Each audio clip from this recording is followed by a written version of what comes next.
Hello everyone. Today I am going to discuss some important math problems. Topic is about percentage.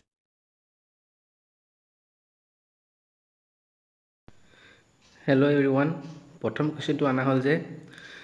dia ase the cost of an article was rupees 75. The cost was first increased by 20% and later it was reduced by 20%. The present cost of the article is the option A rupees 72, 60, 75 or 76. So এনেকুৱা টাইপৰ কুৱেশ্যনছবোৰৰ কাৰণে আমি মাত্ৰ কেইটামান step কৰিলে হ'ল প্ৰথমত আমি এমাউণ্ট লিখি ল'ম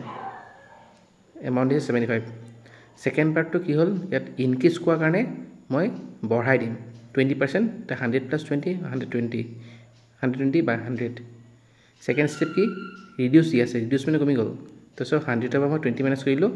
80 by 100 তো এতিয়া আমি এটো কাটাকাটি কৰিলে আমি এটো आंसर পাই যাম তো মই এটো 20 দি কাটি দিছো 24 আৰু 5 নেক্সট আকৌ 20 দি কাটিম 6 ইফিনে হৈ গ'ল 5 তো 5 দি কাটা দি গৈছে 5 on 5 5 the 15 next out step 3 পাই গলো তো 3 into 6 into 4 কৰিলে তো আমি आंसर পাই গলো rupees 72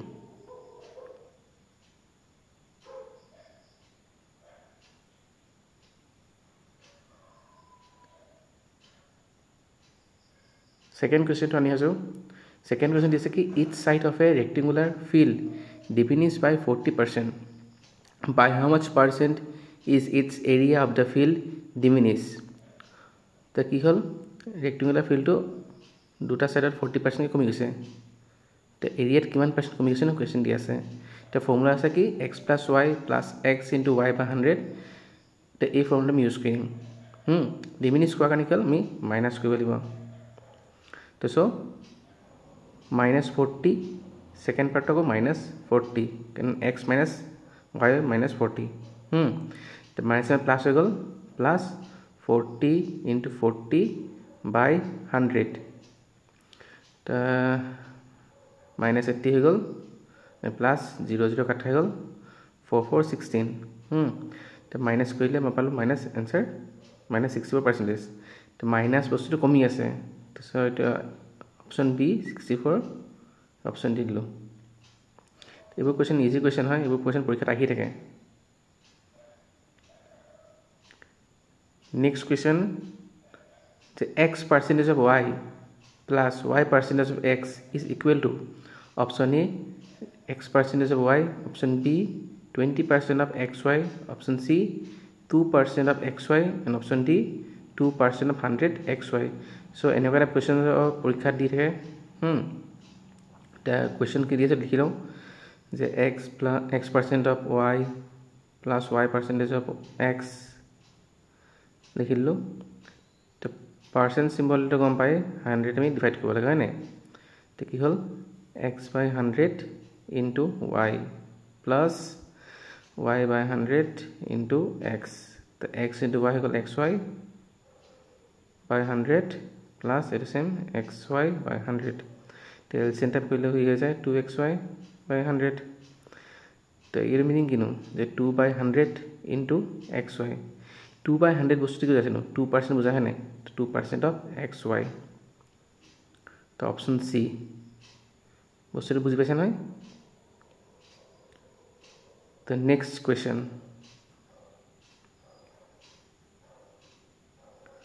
A batsman scored 110 runs, which include 3 boundaries and 8 six. What percentage of his total score did he make by running between the wicket? The batsman jone 110 run বনাইছিলে তাতে কি হল হে তিনটা 4 মাৰিছিলে আৰু 8টা 6 মাৰিছিলে তেতে হলে কিমান দৌৰি কিনি ৰান বনাইছিলে তো কি হল টোটাল ৰান 110 ৰান নাছিলে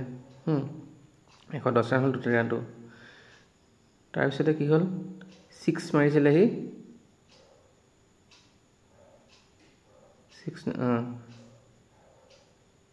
6 নহয় সৰি এইটো ভুল হৈ গ'ল হি 3টা 4 মাৰিছিলে 3টা 4 12 ৰান হয় প্লাছ 8টা 6 মাৰিছিলে 8টা 6ত 48 ৰান হৈ গ'ল তো সো 60 ৰান হি 46 ৰান মাৰি বনাইছে হি তো 110 ভিতৰত 60 ৰান যদি 64 ৰান মাৰিছে তো বাকি 50 ৰান হি দুই বনাইছে তো এটা কি হ'ল পাৰ্চেন্টেজ লবলাকে 50 বাই টোটাল 110 ৰান আছিলে ইনটু 100 সো এটা কাটা দি কৰিলো তো এটা आंसर হৈ যাব 0 0 টোটাল 500 বাই 11 তো ডিভাইড কৰিলো 44 55 remain 5 the answer 45 5 by 11 percentage the option B তো এইবোৰ কোৱেশ্চন ইম্পৰ্টেন্ট আহি থাকে ৰে পৰীক্ষাত চাব আপোনালোকে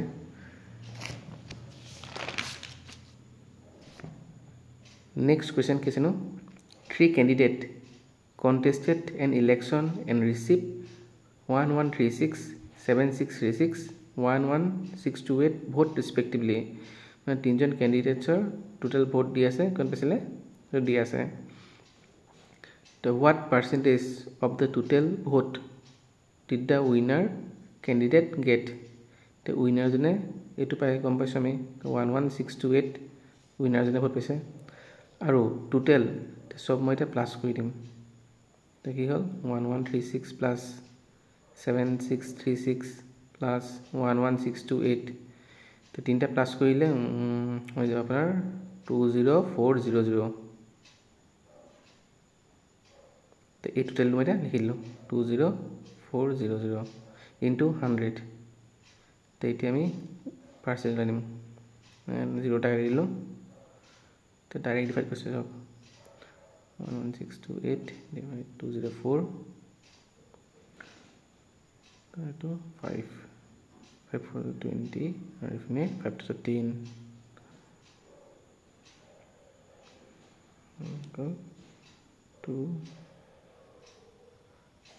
70 কইছো 28 14 এটা কি হল আমি आंसर পালো 57